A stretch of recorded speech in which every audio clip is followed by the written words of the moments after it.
Hello, fish people. Okay, today I'll be showing you how to use this to make your own potassium fertilizer.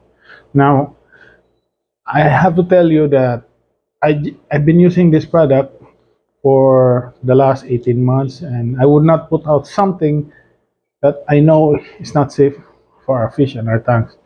And this is pure potassium, and it's water soluble. So any potassium will work as long as it's pure potassium and it's water soluble. Well, I don't know for a fact if there is some potassium out there that's not water soluble, but anyway, this one is. And what inspired me to make this is because of the CChem product, potassium. This one. Now, it's not too pricey, but the problem is the availability because it's not readily available anytime. And I got this once, and by the time this was empty, the stores already ran out. So, yeah. So since I really want to use potassium in my tanks, so got this. Now, if you look closely at the bottle, there it says 50,000 milligrams per liter. This is just a fancy way of saying 50 grams per liter. You know, they make the figure a lot bigger, so it makes, I don't know, maybe an off factor or something, but really it's just 50 grams per liter. And what you need to use this is 50 grams per liter on distilled water. Never use tap water because tap water contains a lot of other stuff in there, calcium, magnesium, and all other stuff. So you need pure water. So go with distilled water. Okay? So let's get into mixing this now. Okay, let's get with this. Okay. So I'll be putting a link for the fertilizer, and this is the water I'll be using. It's distilled water. And I'll also be using this measuring cup, which contains 500 ml, and this weighing scale. Now, the CChem product is 50 grams per liter, and I'm going to only make half liter or 500 ml. So I will be doing 25 grams, and I I purposely got this scale just to do this thing, but it's also very handy for DIY CO2 and for fish keeping needs. So it's quite handy, and I suggest also you get one for yourself. And although it's 25 grams per 500 ml, this is not really. You don't have to go technically nuts, technically precise. You can go over a few, maybe point 0.2, point 0.3 plus minus, and it should be fine.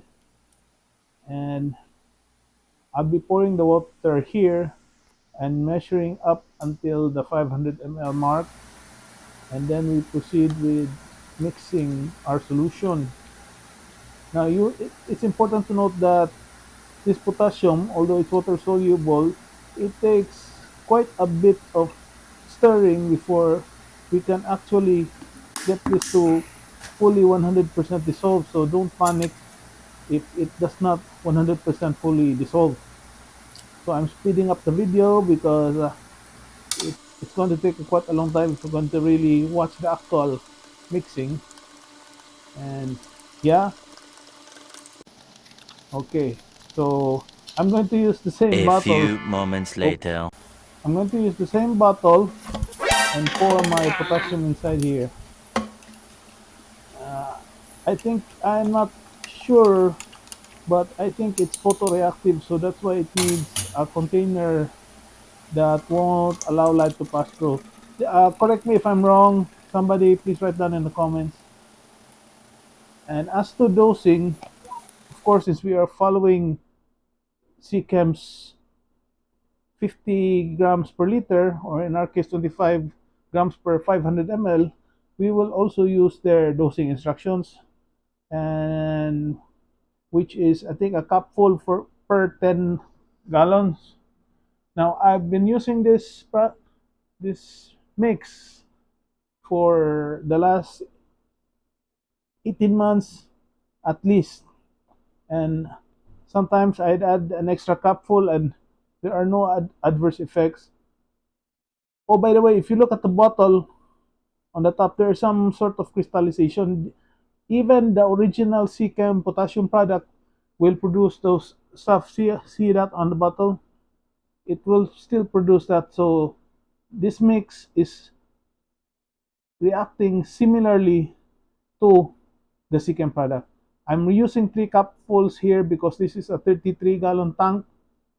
And yeah, now this has greatly, see all those deposits there. That's what I meant. Even the original second product will have that. So yeah, and I can really say that this product has really improved the coloration of the leaves. I have very bright colored green plants, and the Wendetti eye brown is also dark brown. It's just awesome, and it also does the nubius a lot of good. So next time you're thinking about making your own fertilizer, look this product up. Oh, and by the way, I also make my own KNO3 or potassium nitrate, and but I'll probably do that on another video. So thanks for watching. Hit like and subscribe, and bye for now.